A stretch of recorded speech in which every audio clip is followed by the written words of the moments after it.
I have a couple updates for you. The State Department is now actively, as it has been now for the last 72 hours, implementing our plans to help Americans in the Middle East be able to depart. As of a few minutes ago before I left, 9,000 Americans have been able to leave the region since the start of this war. We have about 1,500 Americans that are requesting assistance with departure. We have identified and continue to identify charter flights, military flight options, and expanded commercial flight options, meaning working with the airlines to send bigger airplanes with more seats, and the combination of those three things. The impediment we're facing now in many cases, we've had a couple instances in which we have planes in the air and on the way, and unfortunately the airspace gets closed and they have to turn back around, so we're working through those challenges. Here's the message I want to deliver Americans who are in the Middle East and in need of assistance. It is very important, and I ask this of the networks as well. It is important for you to please put both the website and the phone numbers on your screens, because we need people. We need to know where you are. We need to know. We need to have contact information for Americans that need assistance. They have to register with us, because as these options begin to open up, and as they open up, we have to be able to call you. We have to be able to reach you. We have to be able to know where you're staying, so we can get this information to you and coordinate appropriately. And it'll be a variety of methods: charter flights, military flights and transports, expanded commercial opportunities, and in some cases land routes that will allow them to go to neighboring countries who might have open airports at that point. So it's a lot of different things here that need to happen in order to move people, but it all starts by knowing that you're there. It all starts by knowing that where you are and how we can get a hold of you. So I'm asking the networks and all of the media outlets, please publicize the two phone numbers that we've put out, as well as the website, so people can contact us and register. We've had, thousands of people call already. As I said, we've identified almost 1,600 that are requesting assistance with departure, but we need you to please be able to identify that. As I came in, I also saw the media reports about Dubai's consulate.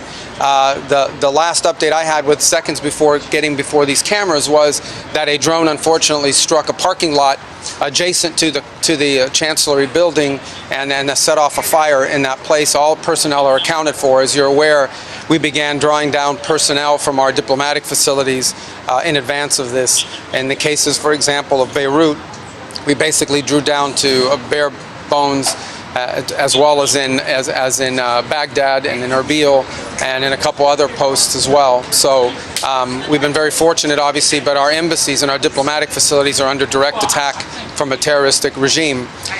With an update, I will obviously refer you to the Department of War. Suffice it to say that our objectives remain as they've been identified from the beginning and by the President laid out clearly yesterday. Iran can never have a nuclear weapon, and we will now not allow Iran to hide behind the immunity of a massive short-term ballistic missile inventory or the ability to make them or launch them. And so CENTCOM, in a joint operations, is carrying out a systematic destruction of their missile belt, destruction of their launchers, and destruction of their ability to make these, as well as the destruction of their Navy. From what I've been told by the Department of War, everything is on or ahead of schedule and proceeding on these objectives. We have every confidence in the world that these objectives will be achieved. The last point I would make is, and I said this yesterday and I repeat, what's about to, you're about to see, we're going to unleash Cheng on these people in the next few hours and days. You're going to really begin to perceive a change in the scope and in the intensity of these attacks as, frankly, the two most powerful air forces in the world take apart this terroristic regime and defang it and take away its ability to threaten its neighbors or hide behind a zone of immunity that allows them to develop their nuclear ambitions. This terroristic, radical, cleric-led regime cannot be ever allowed to have nuclear weapons. We saw what they were willing to do to their own people. They were willing to slaughter their own people in the streets.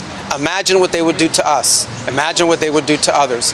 Under President Trump, that will never, ever happen. All right? Yesterday you talked about Israel. Mr. Secretary. Please, guys, I can't hear them all. Yes. Yesterday you told us that Israel was going to strike Iran and that's why we needed to get involved. Today the President said that Iran was going to get Yeah, your statement is false. So that's not what I was asked very specifically. Were you there yesterday? Yes, I asked Okay. a question. No, were you the one that, because somebody asked me a question yesterday, did we go in because of Israel. And I said, you were asking me that follow-up, and I said, no. I told you this had to happen anyway. The president made a decision, and the decision he made was that Iran was not going to be allowed to hide behind its ballistic missile program, that Iran was not going to be allowed to hide behind its ability to conduct these attacks. That decision had been made. The president systematically made a decision to systematically destroy this terroristic capability that they had, and we carried that out. I was very clear in that answer. This was a question of timing, of why this had to happen as a joint operation, not the question of the intent. Once the president made a decision that negotiations were not going to work, that they were playing us on the negotiations, and that this was a threat that was untenable, the decision was made to strike them. That's what I said yesterday, and you guys need to play it. And if you're going to play these statements, you need to play the whole statement, not clip it to reach a narrative that you want to do, all right? This is your statement. This is your statement, Mr. Secretary. Go ahead. What do you make of the war powers resolution that's being considered here in Congress? I mean, Congress votes on those. They can if they want. There's mechanisms for it. We've complied with the War Powers Act, even though we believe it's unconstitutional, as has every other administration. Every other president has found the War Powers Act to be unconstitutional. Nonetheless, we notified Gang of Eight, which was an appropriate mechanism by which to notify Congress. We sent the notification within 48 hours, the way the law requires. I'm here today to have, I don't know, my 6th or 7th briefing before the entirety of the House and Senate, which is far more than I ever got from any administration in the time that I was here, certainly when I was a member of the Gang of Eight. And so we've over-complied with the law and what it requires. This is an action by the president to address a real threat.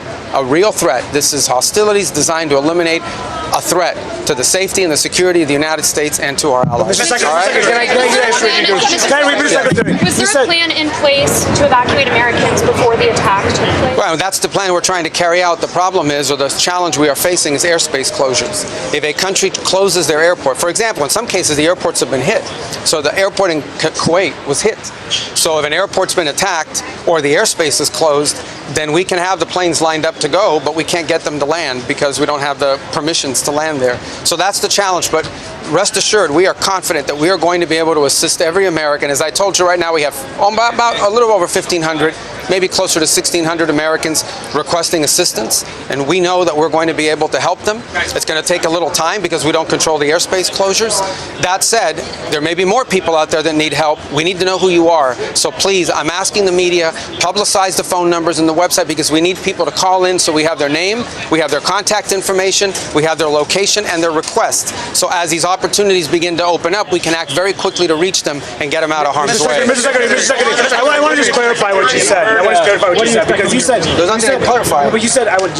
No, but you have to read... If you're going to read the whole statement... But your quote is about, we knew that there was going to be an Israeli action. We knew that would precipitate an attack. Yeah, no, I understand. But listen, all right, let me understand. Yeah, but I had a very specific question from that gentleman, right? The president said... Hold on one second. I asked a very... force Israelis. Okay, but let me answer, because this is my press conference. Sure. Okay. You asked me, I was asked a very specific question. So you guys can misrepresent it, but I was asked a very specific question yesterday. The bottom line is this. The president determined we were not going to get hit first. It's that simple, guys. We are not going to put Americans' troops in harm's way. If you tell the president of the United States that if we don't go first, we're going to have more people killed and more people injured, the president's going to go first. That's what he did. That's what the president will always do. He will always put the safety and security of our men and women in uniform and of all Americans before anything else. He's always going to do that, and that's what he did here. In addition to that, I would argue that this threat from Iran, they are hiding behind these missiles and hiding behind these drones. They wanted to reach a point where you couldn't touch them, and then they could do whatever the hell they wanted with their nuclear program. And there is no way in the world that this terroristic regime was going to get nuclear weapons, not under Donald Trump's watch. So the U.S. attack had nothing to do with Israel. It had nothing to do with Israel. Go ahead. This operation, there's a general question of why the president gave the green light, and then there's a question of why did it have to happen this weekend? Are you saying it had to happen this weekend because of that Israeli action? No, this weekend presented a unique opportunity to take joint action against this threat. And we wanted this to have maximum success. We want this operation to be successful at achieving its objectives. I'll repeat the objectives. The president laid them out yesterday. Iran cannot have a nuclear weapon. It cannot have, and therefore it cannot have the things it was hiding behind to have a nuclear weapons program. What are those things? Number one, we are going to destroy their missiles and their missile launchers. We are going to destroy their capability to make these missiles and these launchers, and we are going to destroy their Navy.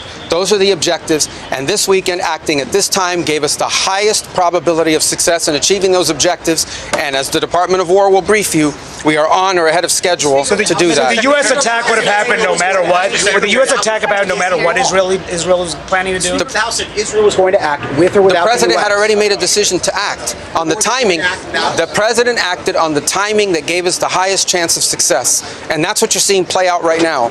You're seeing it play out right now, and you'll see it in the days to come.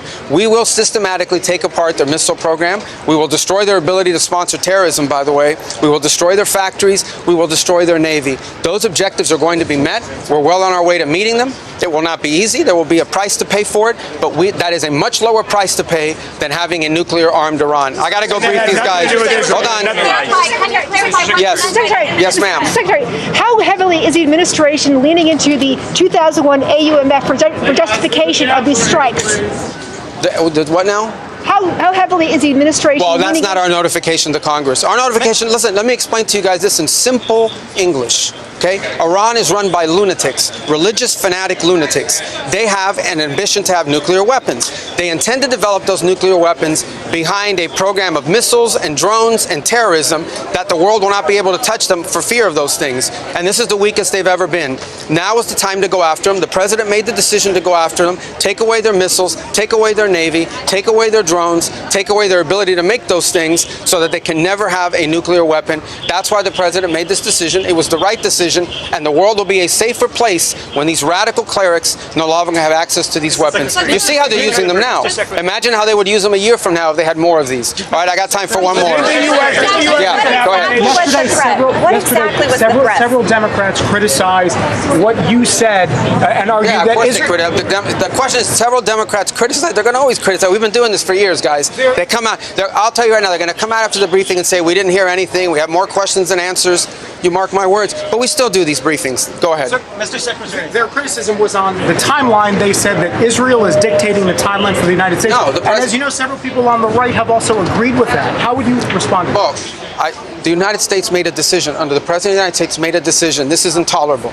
Iran cannot have these missiles, cannot have these drones, cannot threaten the world. The President said this is the weakest they've ever been. If we don't hit them now, a year from now, a year and a half from now, no one will be able to touch them, and they'll be able to do whatever they want. And he made a decision to go. And he made a decision to go in a joint operation because it gave us the highest chance of success. And he made the decision to go first because he concluded that we were not going to get hit first. We were not going to absorb a blow from them because in addition to costing lives, it would undermine the effectiveness of our operation. All right, guys, I got to go. Thank you. Trump tried to decide Prime Minister Netanyahu.